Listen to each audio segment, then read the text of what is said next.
Hey, Inspired Women! The Inspired podcast is designed to have relevant conversations centered around our everyday lives, looking through the lens of the Word of God. Life can be hard to navigate, especially as a Jesus-believing sister, mom, friend, single, or wife.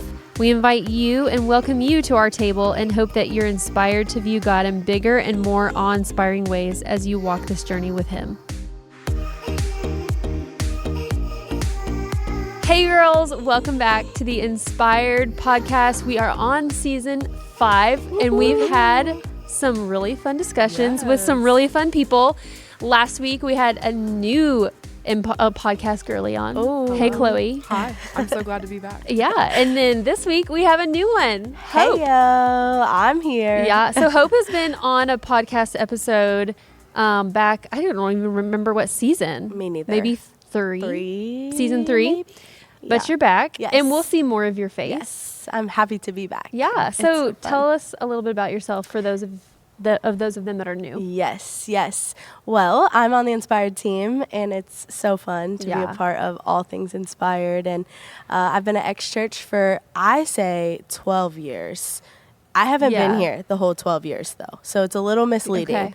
But this was actually the church that I was saved in, raised in, baptized in, all the things, and went away for school to Northern Kentucky University, came back, stayed in Cincinnati for a while, went to Nashville for some ministry opportunities, and then now I'm back. I've been back for about 2 years, and it's been so cool just to see what God's doing, being back in my hometown. Yeah. It's crazy. I remember so my husband's on staff, and I remember when you came back, I was like, Hope's back. And I'm like, who's Hope? Who's that? Because I need to be here. Yeah. So we're glad that you're Yes. here. Thank you. And I know that as it goes with both of you, and then anybody who sits at this table, whether they're a guest or not, there's always so much insight. And what I love about different ages and stages that we have is that we all have a different experience. Yeah. We all have, we've learned sections of God's character and God's word through different circumstances in our life. And so it's always great to be able to hear from a wide group of women. I know that I learn the more people I hear talk about their story and about what God's done in their life, the more it solidifies the way that God has been to me. Yeah. I don't know if you feel like this, but it's like sometimes you need to hear another story in order to solidify and secure your faith to a different degree, because you look at one person's story and you think, oh, God was that for them too. He must be that for me as well. I feel like He's moving in this direction, and I see that He's worked in that way, and so He's also working that way in my life. Yeah. So always a really fun time to have different perspectives and different things like that. But before we get into what we're talking about today, we can't go past the opportunity without talking about the Inspired Conference. Yeah. So the Inspired Conference, the registration has been open. You're going to want to get your ticket before the early bird goes up. Yeah. And you can register for the Inspired Conference at the x.church/Inspired 2024. And you can get your tickets there. You can know all the information you have. There's FAQ. Yeah. But you're going to want to register before prices go up. Yeah. It's always a fun thing. I'm just curious, what has been your guys' favorite part about previous Inspired conferences? I think for me, I got to go to one with my mom and my sister. And obviously I'm involved in a lot of things in church, you name it, I'm probably somewhere doing something with that. So, but not a lot of it is with my family, but it was so special to just get to come with my mom, with my sister, and they're in completely different stages of life, but they both got a lot out of it, and met a lot of people, had a lot of fun. I think that's so special. It's a specific place for women, and even women in your family that can come together, and that was just, I think, such a special moment. I always look back on that, and it was just a whole day I got to spend with them and having a lot of fun and learning a lot about seeing Jesus. the mom and daughter dynamic. It's so sweet. There's a lot of, your mom comes. My mom comes too. Yeah. I was going to say, this sounds a little strange to like this part, but I love the tears. And I say that because that means something has shifted in someone. Yeah. And even the tears following the conference, the people that come up and say oh my gosh, that was so amazing. really was so inspirational. And I feel like God's doing so much in my life, and they're in tears. And, you know, I think when you think of conference moments, that's what you think of. And you're like, is that real? Does that actually happen? That's But why you get a notebook. Yeah. For sure. I know that, like, I went to a conference one time and I was given like a little notebook, and I wrote down just what God was doing in my life, or like what I was feeling like was happening. And I have gone back to that notebook and thought, because, you know, you kind of do have the illusion, like, that was a really fun, high energy day. Was it just the moment? Right. Or was it really something that God was wanting to reveal to me? Yeah. And it's always been the latter. Yeah. So. Yeah. So special. So sweet. And also just getting to meet people. Oh, yeah. Like, of course, there's people from our church that are there, but there's a lot of people that aren't from our church. So it's just cool to meet other women that are really just here to learn and receive and worship and do all the things. So I love getting to meet all the people too. Yeah. So April 27th, mark your calendars and don't miss it. Yes. Get your ticket want today. To miss it. So the topics of this season, I've loved every topic of every season that we've done. This one in particular has been awesome, and we have even more planned throughout the year. But last week we talked about studying God's word. The week before that we talked about discipline.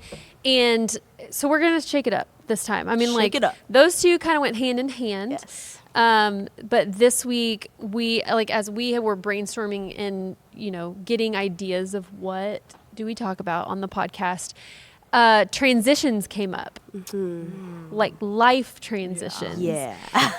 And we felt like that this is that you can't escape it, because everybody deals with transition, whether that's expected, like I have 9 months to realize that I will be holding a baby, or unexpected, and something tragic or something exciting comes out of left field, and you are suddenly reorienting your whole life around something new.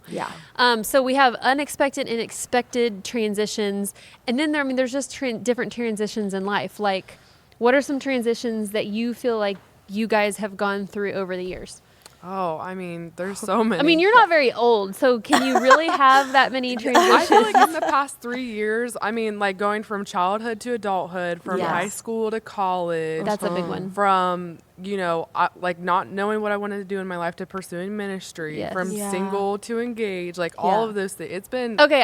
I retract my 3 statement. years of change. And I realize that your stage of life is probably the most transition heavy. Yeah, for sure. Okay, what about you, Hope? You're not much older than Chloe. But I would say the same thing. I feel like the biggest season of transition for me was like my early 20s. Like you said, college, moving from city to city, even like transition within your structure of your home. Like my parents divorced. That's another one. That's a huge transition that is honestly very ongoing. I would still say I'm in that transition, and it's been years. Ever evolving.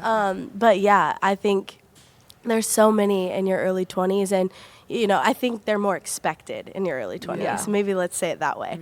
It's more expected that you go through the transitions in your early 20s, whereas when you're older, it may be more unexpected things. So I think, you know, sure, I haven't been through like an empty nester and all of those things, but I would say the same, Chloe. I've been through, I feel like, so many transitions, and I'm like, where am I? What am I doing? So it's been a journey for sure, but I've learned so much through them all. So as we were both talking about these transition, it had me thinking, who of us likes transition? Because I think that there's an element to kind of like your personality being like, I like to keep it spicy, so I kind of like make transitions. That's me.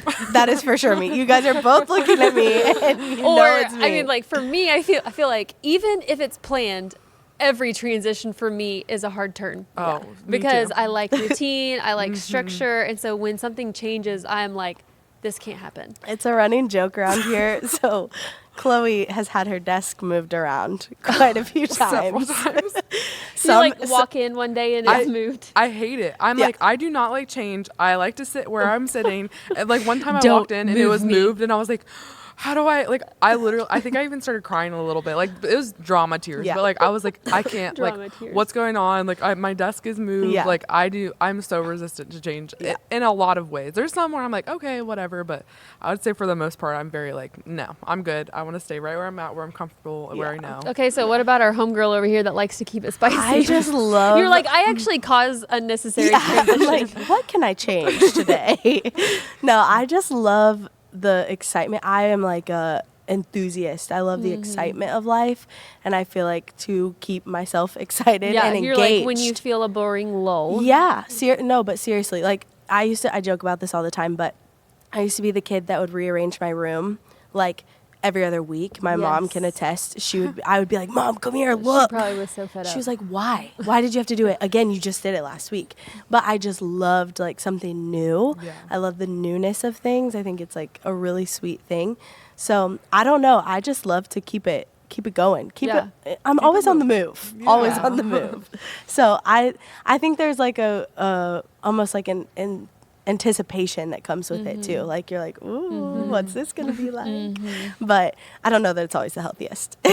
Well, either. okay, so I'm also thinking now that there really does. We've talked about transition being very prominent in your 20s, and I would say that's very true. There's a lot of factors that change, and then this is what it's like for me, and so I don't know about you guys, but you really do hit a stride in life where things seem to just be going on. Yeah. And if I'm honest, even though I don't like being appended and things changing and routines, wavering, I really do. I had to come to a space in life where I had to be okay with no change. Because whether I liked it or not, there was a time where I almost got like, okay, I think that there is something in our spirit in the way that we're created that leaves us anticipating and wanting. Yeah. And I think that if those desires are not checked, we can bounce from Completely. circumstance to circumstance and transition, and the drama of it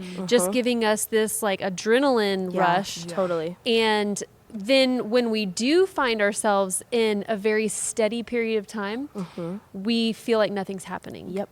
When in fact, what I've learned in my 30s is that those have been the most formative times for me, because they used to be the transition times. But then when I got to a place where like, yes, my schedule is pretty set because I have 3 kids, and like we moved when my kids were little, and I remember like my middle child, like he was 2 when we moved up to Ohio, and then we had been in a rent house for a year because we were like, we don't even know the area. We need to figure out where we're going to live and all that.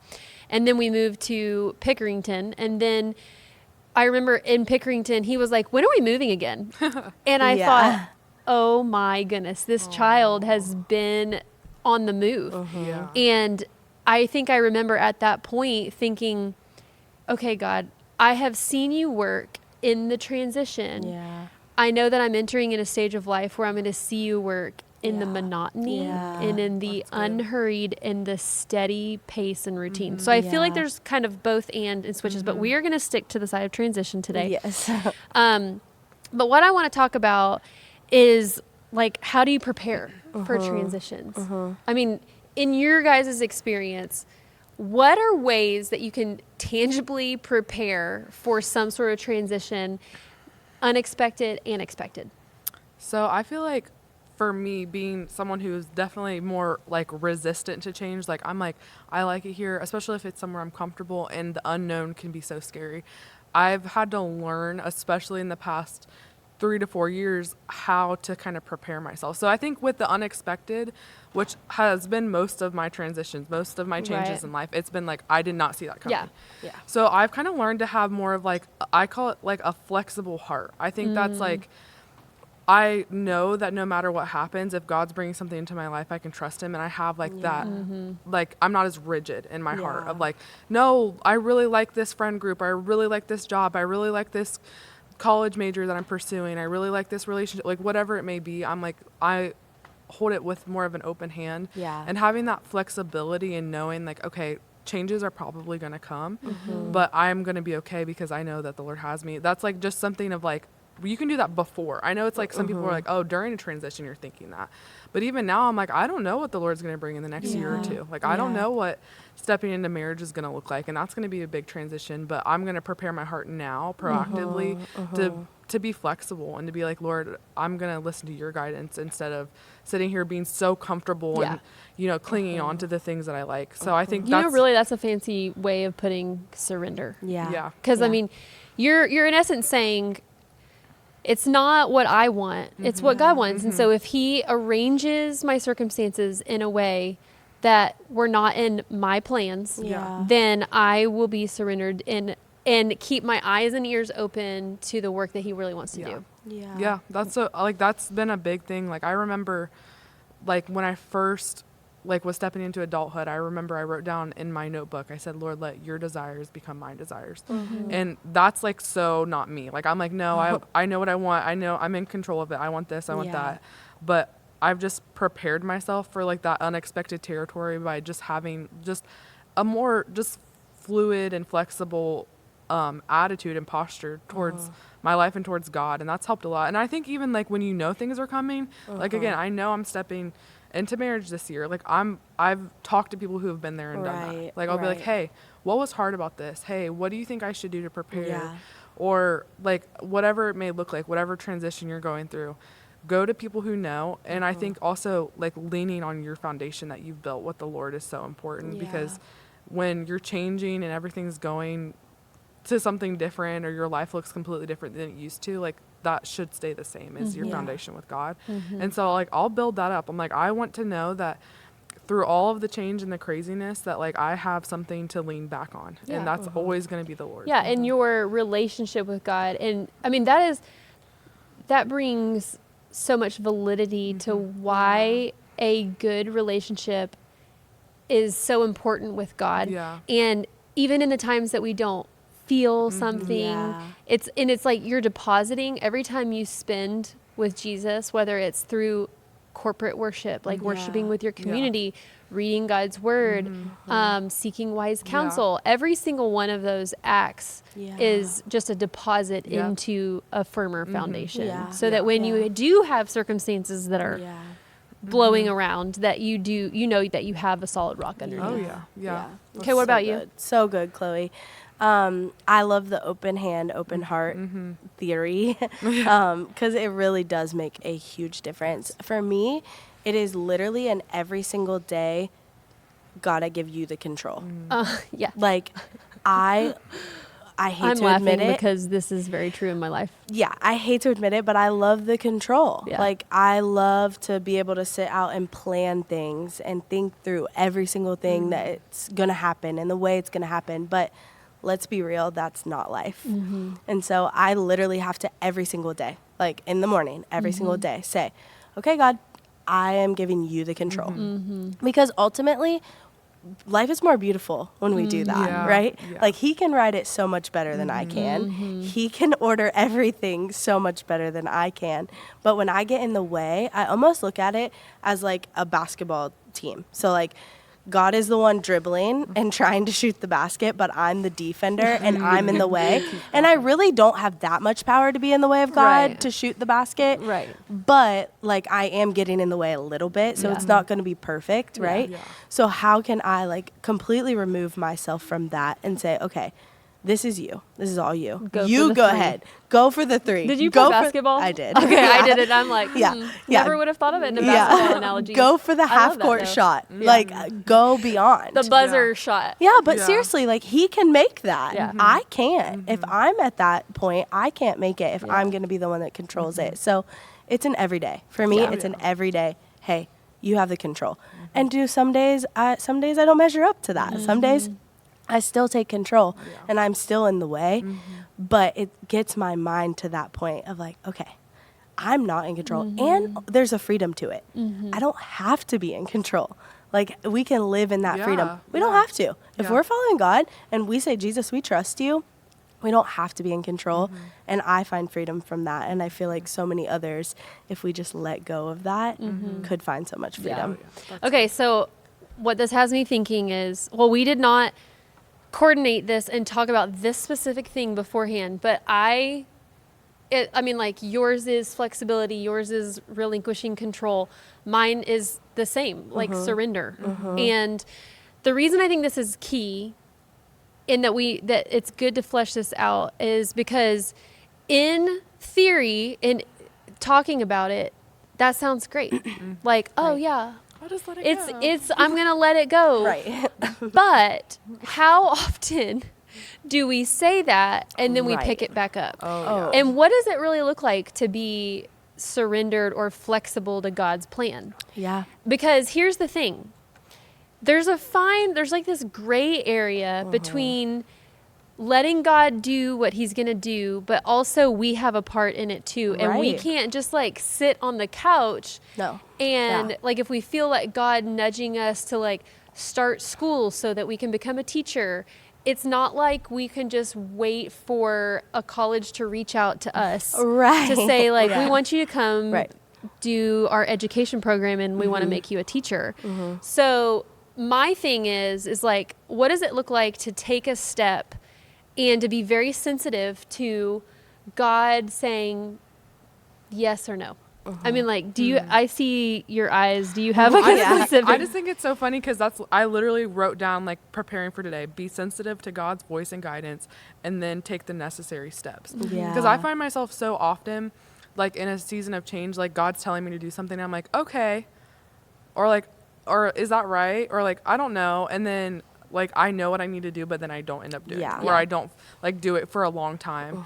And I think for me, I'm someone who thinks a lot, and I'm like, did I make that up or did God tell me to do that? Yeah. And something that's given me so much peace in that area is I read the story of Gideon in the Bible, and the Lord's calling him to go, I think, fight a big army of people, and he doesn't have very many men. And he's like, what? Are you sure? Like, you're joking, You're calling right? me to what? He said, no, I can't do that. Like, no. And so he's like, Lord, I want to listen to you, but I need confirmation. And like, confirmation is something I thought like, oh, I don't have enough faith if I need confirmation, or I don't have enough trust in God, and I shouldn't have to ask God for that.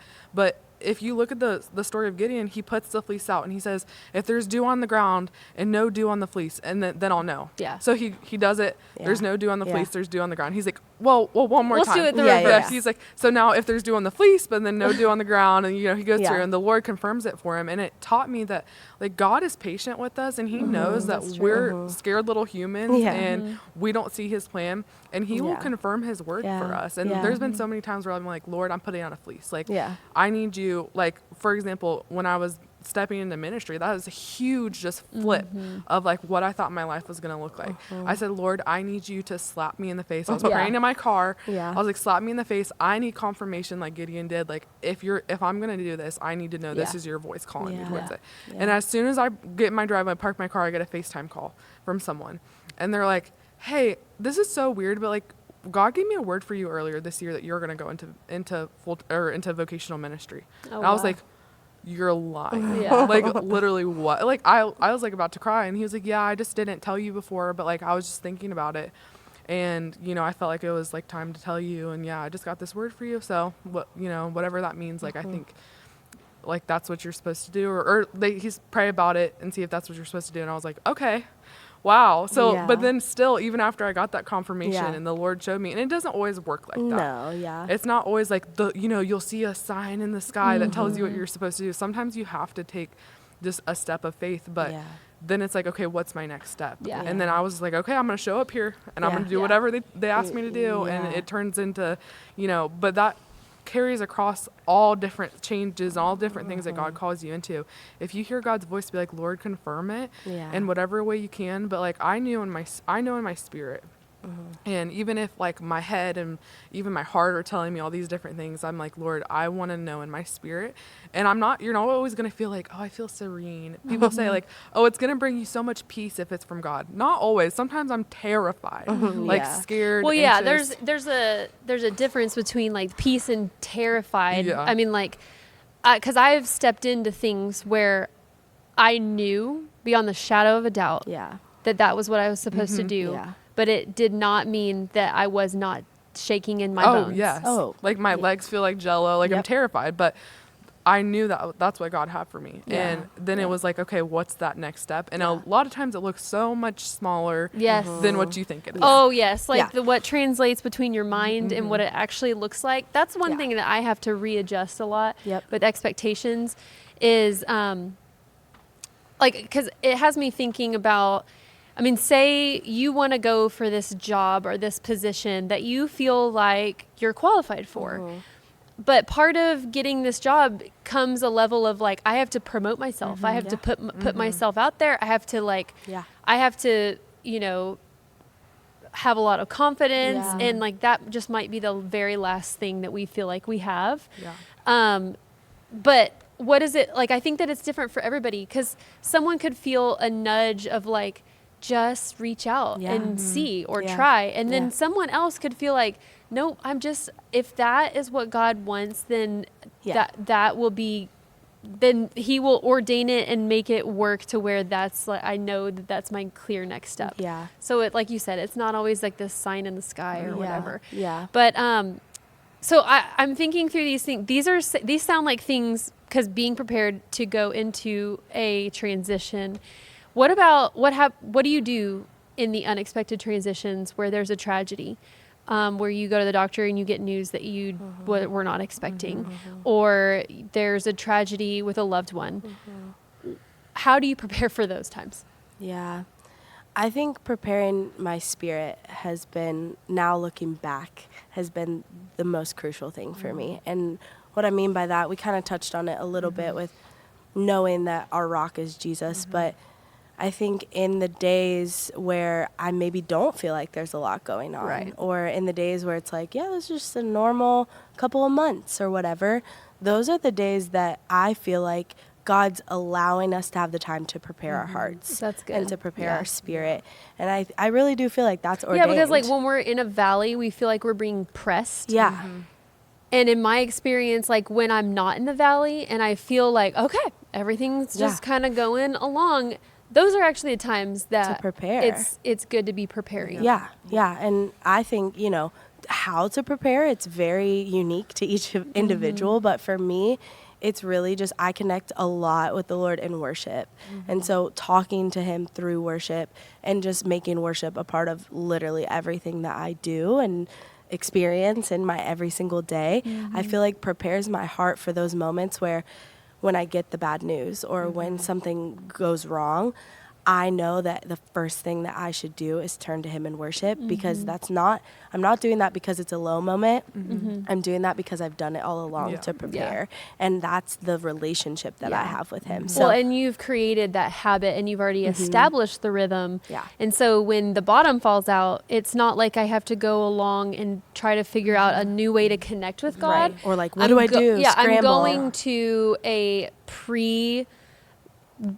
pre-drilled groove Yes. that is wired in my brain. Yep. Like I know that Yep. I can connect with God on the mountaintops and the Yep. valleys through Yep. this mode. Yep.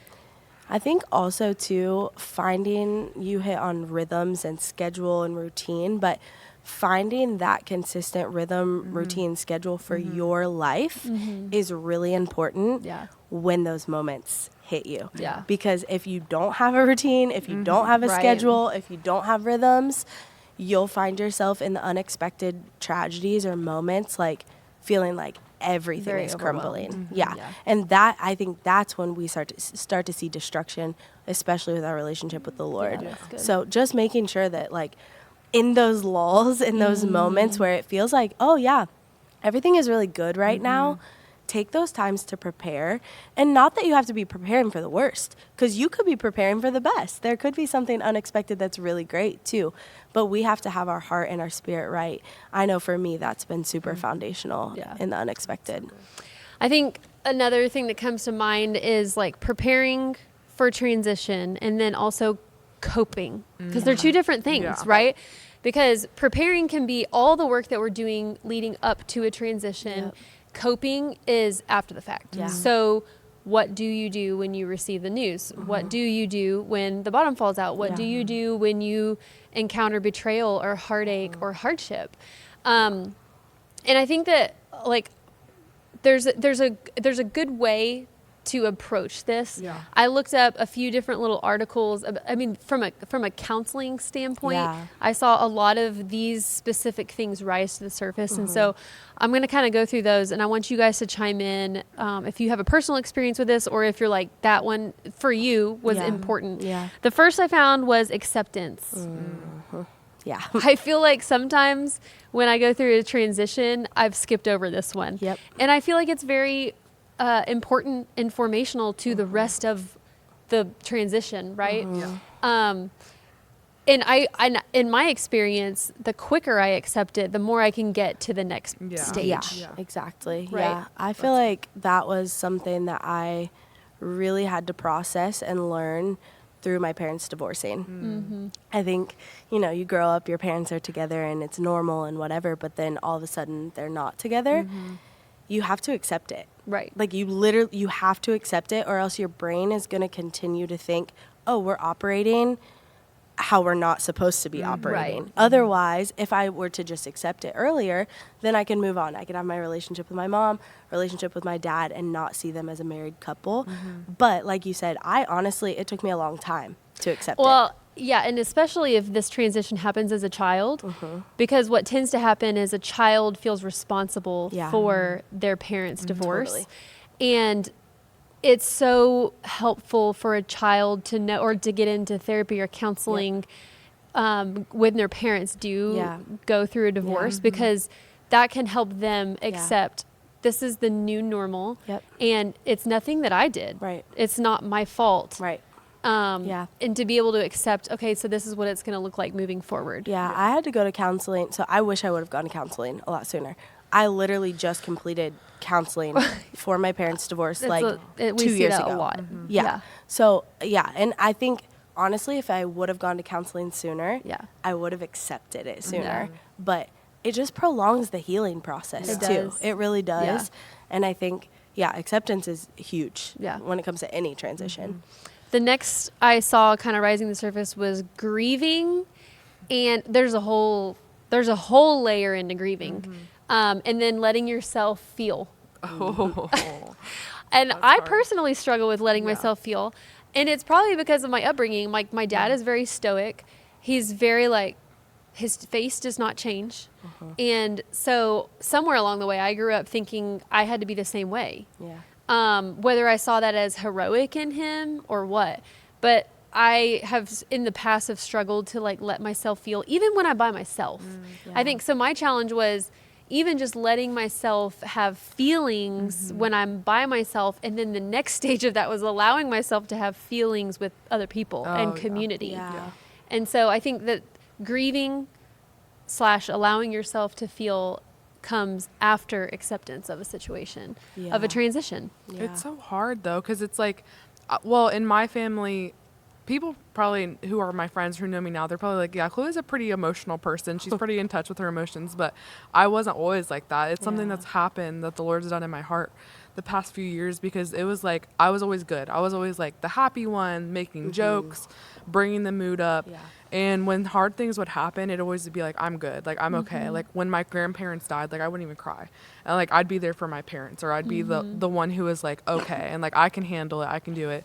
And I think letting yourself feel is so important, because if not, it's still there. Those feelings are still there, but you're not letting them be processed. Yeah. And, when you're going through a change in life, it will weigh on you if you're not allowing yourself to stop and take a moment and be like, okay, let me think through how this is affecting me. Let me think through, how this is changing my life, changing my heart.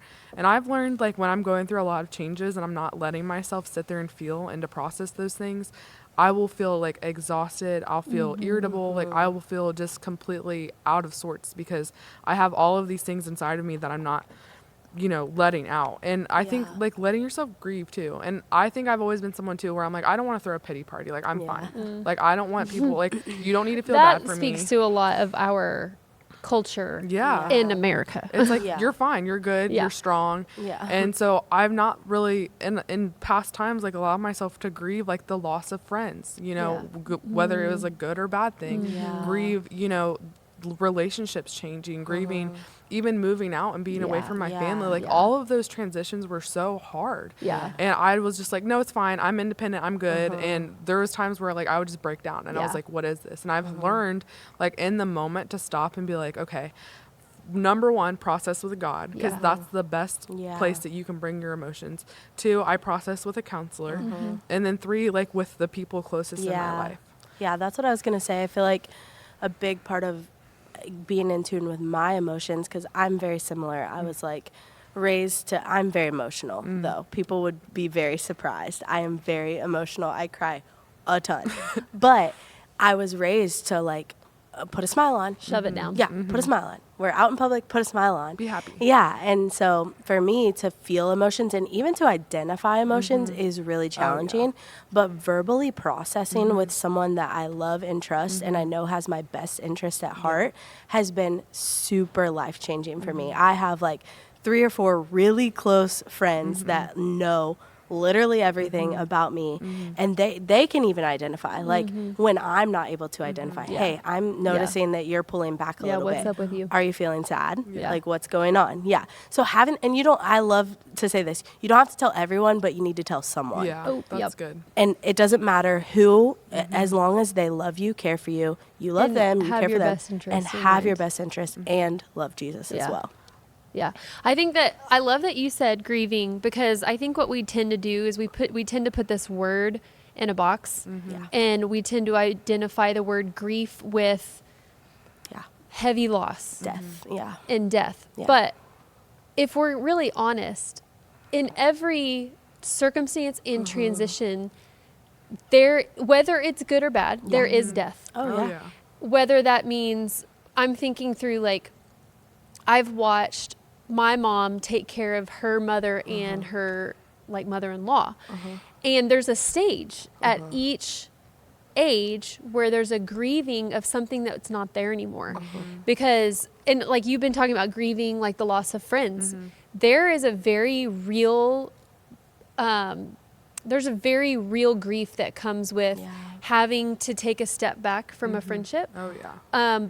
Putting up boundaries, you deal with grief and loss. Yeah. Yeah. And so grief is not only a death word for like the physical mortal body, Yeah. it's for expectations. Yep. Yeah. Grief is a death of expectations Yeah. because you have an expectation of how things were going to be or how they have been. And then something happens, there's a transition. I mean, even with being married, you go from your friends being your primary or your parents being your primary crutch, emotional crutch, to your partner, your spouse being your emotional crutch now. And there's a transition there. And so there's even grief involved. Yeah. And it doesn't mean that grief has to be sad. It's just a change. Yeah. It's a new trajectory. It's a new direction. You're mourning what once was or Yeah. what has changed. I'd also love to speak to maybe like the mom or the sister or the friend that is on the flip side of that. Like, I know for my mom, when I moved away, it Oh, was yeah. really hard Yeah. for her. Like, Yeah, I like can we- only imagine that when Yeah. my little birdies fly the roost. yeah, like when we go through transition as us individuals, we're experiencing grief and loss and all the emotions and all the things, but also They think are through too. the people that it's Yeah. impacting. Yeah. My mom has gone through seasons of grief, I know, with me, and now my brother just left too and is in Florida. So, but I've noticed that this time around, things were different for her. She didn't experience it the way that she did when I went away, and that's because she's grown. And so, And she has been able to recalibrate her expectations. Exactly. Right? So with each exactly. grief or loss, there is a recalibration of Yes, expectation. exactly. Right. Yeah, and I think just remembering that there are going to be seasons where we Yeah. have to grieve. Well, I love that unfortunately. you pointed out that our transitions are hard for us, but to be mindful of how hard they are for people around us as well. I heard something, this is silly, but I heard something the other day that was like, give your mom some grace. It's her first time at life too. Oh, it's true. But think about it. I know. I That's tell my so oldest sweet. all the time, I'm like, I'm so sorry, buddy, but you're the guinea pig. And Yeah. so, like, we get it wrong with you a lot of times. Yeah. So thank you for extending your grace. Yeah, but it's so true. Yeah, it like, is. and even that can be translated in any situation. Right. Give your friend some grace. Yeah. It's her first time at life too. Yeah. You never know how it's impacting someone else when Right. you're going through a season of Yeah. transition. That's so true. Well, my next one was plug into community. Well, But we there it is. covered that one. Adjust expectations, which I also feel like we've done. But I mean, when something different changes, when there's a life transition, it's so important to readjust. What is my normal? What is my normal now? Because a lot of times during transition, there is a period that things are not very set in stone. Yeah. And it, unfortunately, sometimes that period can go on longer than what we really want it to be. Yeah. And my word of advice there would be, because I've done this in my own life, make sure that you are not a part of that problem. Because sometimes I feel like we can leave things in Yep. limbo just by our decisions Yeah. or our like unwise decisions, Yeah. leave us in a place of, Yeah. being unbalanced. And so the longer period of time that you're there, Yeah. I mean, Yeah. the more that you might be causing grief to yourself. Yeah. But thing- readjusting expectations. One thing my dad has literally always told me, because like I said, I've gone through many seasons of I'm moving away to go to school, and then I'm moving clear to Nashville to do ministry, and then I'm moving back. And through all of the seasons of moving specifically, my dad has always said, remember that you are not stuck. And I think that has been super, like, I've just had to keep reminding myself of that, and like almost in a way of like, get yourself unstuck. Yeah. Like, you are getting really comfortable with being stuck right now in this limbo, like you said, but you're never stuck. Now, seasons might be longer than others. Yeah. Seasons might be shorter than others, but you're never stuck Yeah. in one place. God's going to get you through. Right. Oh, yeah. One way or another, he's going to get you through, but Yeah. you have to remember that in those seasons. That's so hard. I feel like in my life, I'm very much like an absolutist. Like, I like something or I don't. Like, I like this clothing item or I don't. All these different Yeah. things. Or even like when I was younger, I'm like, these people will be my friends and these people, like, whatever. And Wow, so Chloe. I know that sounds mean, but like, I was just like, I either like you or I don't. I've always been like that, like, not on purpose. My mom's like, yeah, Chloe's just You always. just know what you want. Yeah, I've always like known. So like I see things as like very like black and white in terms of like, okay, this is my life and this isn't. This is what I want. This is not what I want. So when hard transitions happen and you're in that stage of like things aren't like where they need to be or where they should be yet, but also they're definitely different than how they used to be, I will think this is how it will be forever. Yep. Like Yeah. literally how it has been for this week is how my life will be forever. And then it makes it Yeah. really hard because I'm like, I've just given up. Like, Yeah. Right. like I just went through a situation where like it was just like it's a hard situation with a friend, and I'm like, this is how it's always gonna be. Yeah. Like we're You're like, never "There's gonna no work hope." this out. Well, yeah. Yeah. And like something that I learned, someone told me, they were like, hey, you have to change your expectations. Like it's okay to like say, yeah, this is what's happening now, but that's not how it's gonna be forever. Because Yeah. then where's like, first of all, the trust in God, and then where's also like the work that you're gonna put into making it different. And I was like, Yeah. oh, okay. I was like, so I can't sit here and be like, this hard moment and this like, something I always say to people, it says in the word that we're being transformed to the image of Christ from one degree of glory to the next. But then there's like the 1 degree of glory, and then there's the to the next. And so I'm always like, that part is the hardest because Yeah. I'm like, oh, I'm learning, something's changing, something's growing in a relationship or within myself. And that in between part, I think that's who I am. Like, that's what I'm stuck in. Yeah. And God's like, no, like, Yeah. that's not I'm not who stuck you in are. the to the. Yeah, I'm Yeah. like, I'm just to the all the time. He's like, no, like Yeah. you're gonna see the glory, and then you're gonna be And then transformed. it'll be a bigger Yeah. glory. Yeah. Yeah. Yeah. So it's hard though. Yeah. And then there was create routine. We do not need to rehash that. We've talked about that for probably the last 2 episodes. And then be patient with yourself. Very hard. So I feel like for me, within these steps, acceptance and be patient with yourself, like the bookends of these things are probably the things that I struggle with the Yeah. most in transition. Yeah. Because if you're a very vision-oriented person, being Yeah. patient with yourself just Yeah. cannot come soon enough. Oh, yeah. I even think about in the area of like maybe with health, like accepting, like, okay, I need to make a change. Right? Like, it's the beginning of a year and we all have these goals to do this and do that with our eating and our working out and whatever. But it's like, okay, you have to accept it. And like the middle ground is like pretty easy. Yes. But then patience, like after 2 workouts, I'm like, I know. why don't Where I are the look results? different? Yeah. But it's true. Like, we have to be patient with ourselves because it's going to be a journey. I know. I can think of after I had 3 kids. And I remember thinking when Phoenix, my youngest, was like 4 months old. And I'm like, all right, I'm ready to get back to it. My body was not capable of doing what it did 3 babies before that. Right. And I think that had kind of a both to do with expectation and being patient with myself. I actually didn't know what the expectation was. That would have been wise for me. Like, how long does it take for a postpartum body to recover? And I was telling some of my friends that have littles now who are in the same place of frustrated with 5 months postpartum and they're not seeing any weight lose or like weight loss or even just feeling better, like having your energy back. I always tell mothers, I'm like, it was 5 years before I even felt like I was living in my own body again. Yeah. And 5 years, that's a very, very long time. And so, and it's probably different for everybody, but I think to be patient with yourself is so important. But as we end the episode, I really want to know from you guys, what has been, think back to a transition that you've gone through. What has been something that has got you through, whether it's a verse, whether it's a word, whether it's a prayer, whether it's, something that God, like, almost like threw out the lifeline for you that got you through a transition in life? I think, like, I already talked about Gideon and that, like, getting confirmation from the Lord has been so helpful.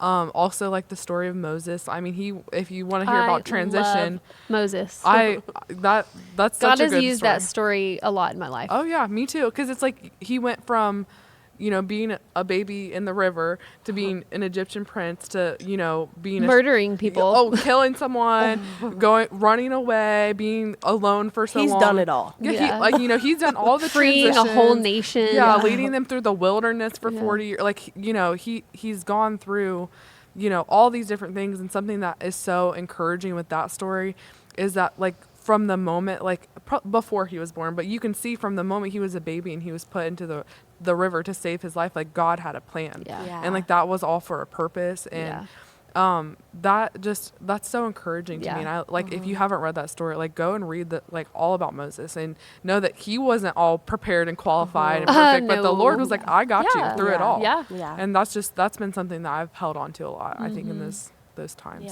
That's beautiful. I feel like for me, I'm a very, like, visual, practical girl. Like, I have to see something to remind myself. And so I honestly have just had, like, Post-it notes with these 3 scriptures in seasons of, like, I don't know what's happening and I really just need something to cling to.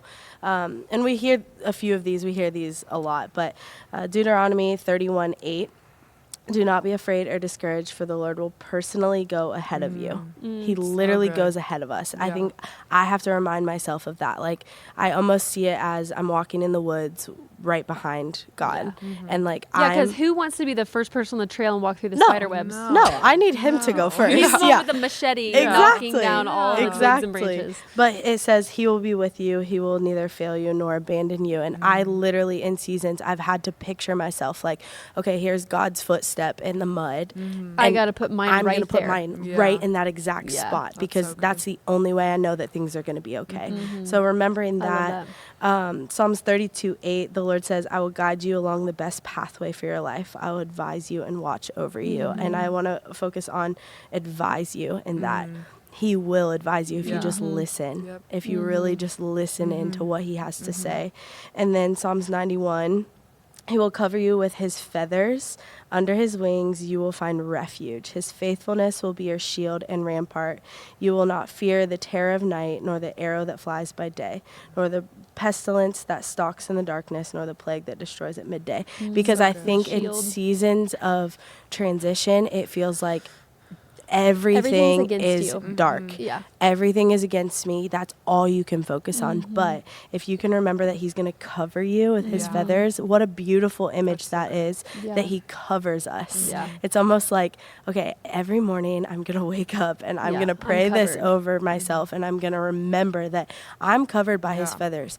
Even when something goes wrong, even when I don't have friends in a new city, even when my parents are completely a mess right now, even when I have this new opportunity that I don't know what to expect out of it, I know that he's covering me in every single situation. I So love that. those are the three scriptures that I really have clung to in those seasons, and they really have helped. There are some days that it's like, okay, I have to remind myself like 17 times Yeah. of these, but it really just helps to have that constant reminder of like, okay, you're with me. I always like to ask God to make his word real to me. Yeah. Because I feel like sometimes I can know scripture and I can have it memorized and I can have it hidden in my heart. But I want God to make it real to me. Like I'm like, I know these words, but I actually need you to make them real. Yeah. And I need you to make them come alive to me. Two passages that I have that I can remember specifically, and I didn't even know the Bible that well. I've told my story about my first son and me realizing like I need to know God better because I have someone to raise now. Yeah. And I can remember those days like Trey left for work and I'm like sitting at home with my little boy and I'm like, I don't know what to do. Yeah. But in 2 Peter 1:3, it says his divine power has granted to us all things that pertain to life and godliness, because I desired to like have an abundant life. I desired to be godly through the knowledge of him who called us to his own glory and excellence. So like he has granted us all things that we need. Yeah. In order to do his will, to walk humbly with him, he's already given everything that we need. Yeah. And then in James 1:17, every good and perfect gift is from above, even the ones that I don't think are gifts, Yeah.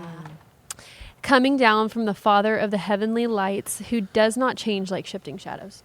Because what I hear us say in all three of these, these verses or stories is that God is unchanging. Yeah. Yeah. And when everything is changing around us, when we have tumultuous circumstances, God is not. Yeah.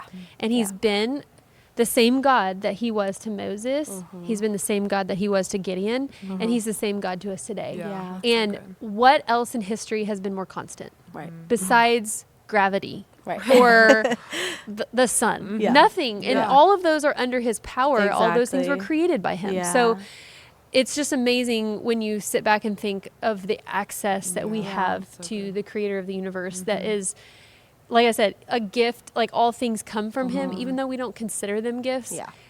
Like gifts of transition are actually parts of him that he gives to us that we Yeah. can ask the question, God, what do you want me to learn? Yeah. Who do you Yeah. want me to learn that you are in this season? Yeah. So So good. I mean, I loved every single tidbit of information that you guys gave from your personal life, and then what you've just learned along your walk with Christ. So I'm just always encouraged, and we hope that you're encouraged Yeah. as you listen into these. We say this all the time, but these conversations are really just designed to come to you Yeah. and for you to feel like you have a spot at this table and Yeah. as if we are dialoguing together about Yeah. this. So we're hoping that as you walk away from some of these conversations, you're thinking in your mind ways that God has been faithful to you, ways that God has brought you through transition, ways that he wants to encourage you in the transition that you're in right now. So we're praying always that these episodes land straight in your heart and that God can do a great work in you. We're thankful that you joined us today. We ask that you come back next week because there will be new faces and new topics. We love you guys. Thanks for listening. Don't forget to sign up for the Inspired Conference on April 27th. If you ever have any questions, you can email us at inspired@thex.church.